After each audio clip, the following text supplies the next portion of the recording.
د مور مینه.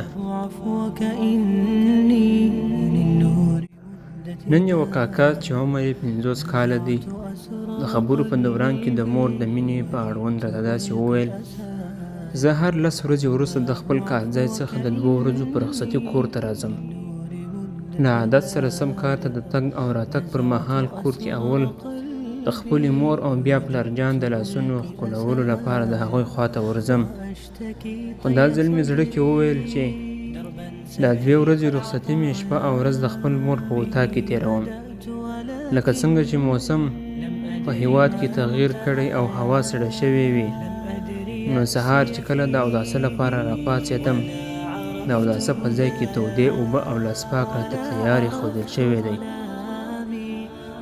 زړه مې راډک شو، خو بیرته مې ځان ټینګ کړ، اودس مې وکړ، لاس مخ مې وچ کړل، ګورم چې بوټونه مې نشته.